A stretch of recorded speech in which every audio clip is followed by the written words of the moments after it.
So tell me if you've ever been in this situation. You work all day.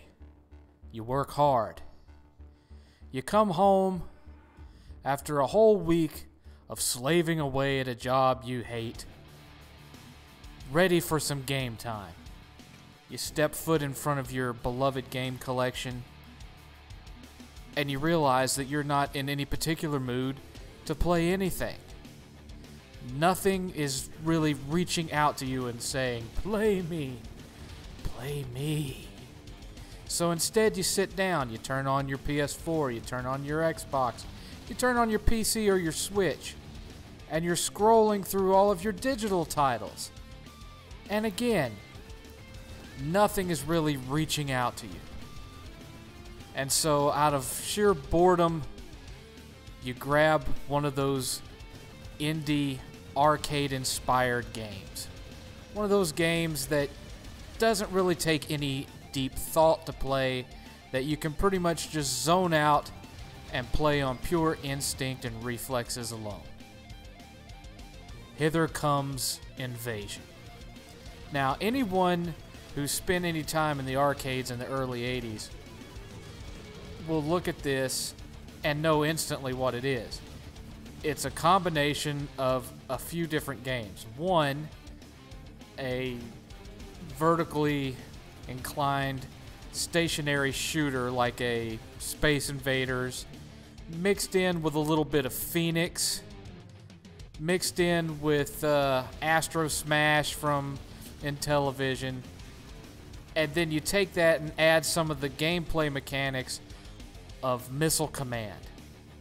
And this is what you end up with. This, for $5, is not that bad of a game. Obviously, it's not going to set records, for its innovation. But it's a fun little $5 diversion. I've played far worse video games for $5 than Invasion. It's got its merits. It can be fun in 5 and 6 minute doses. Basically, it's exactly what I just described. It's inspired by early 80s shoot 'em up arcade games. So you move your spaceship back and forth across the screen with your keys, and you aim with the mouse, which gives it this really cool Missile Command vibe. There's not that many different enemy types, so that I have to deduct a little bit for. And really all that changes is the size and number of the waves that you fight and the backgrounds. That's pretty much it. There's not a massive amount of depth here for your $5. But the gameplay is tight, and you can actually upgrade your fighter. You can choose from different ships, you can choose different guns that have different effects, and you can change the effects of your little drone ships. Like, I just gave one of my drone ships there a shotgun effect. Now, those drone ships can be very helpful, but at the same time, they can be the game's one real pain in the ass. Now, you'll notice when watching me play that occasionally you'll see a little green ball fall from the sky. Those are health balls that increase your life bar. Pretty simple, right? Well, you don't control those drones. Those drones are controlled by AI. And that AI is pretty simplistic. It does two things. It rushes into danger to kill bad guys, and it rushes to grab your health that falls from the sky before you have a chance to grab it.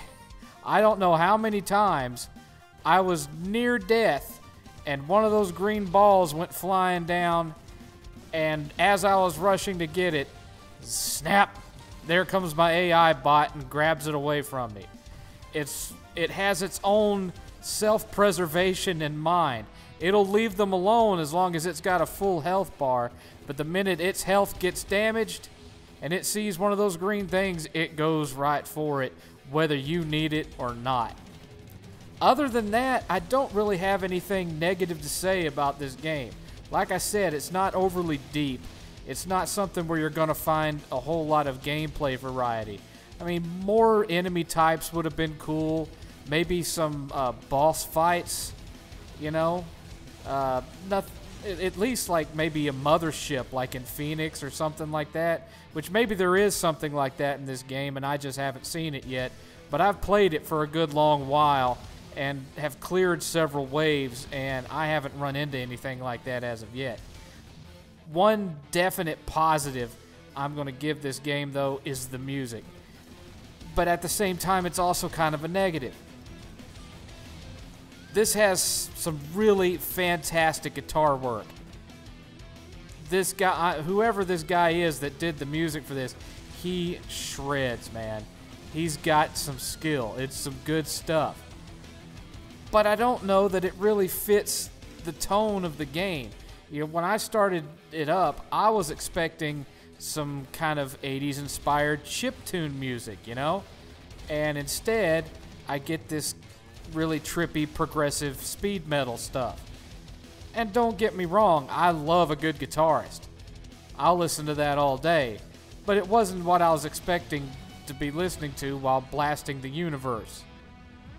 At any rate, if you are a Steam player and you're just looking for a quick pick up and play title that's $5 and you loved playing stuff like Space Invaders or Astro Smash or Phoenix or Galaxian or Missile Command, you know, basically old Atari games. If you loved playing old Atari games, you're going to find a lot of fun in this.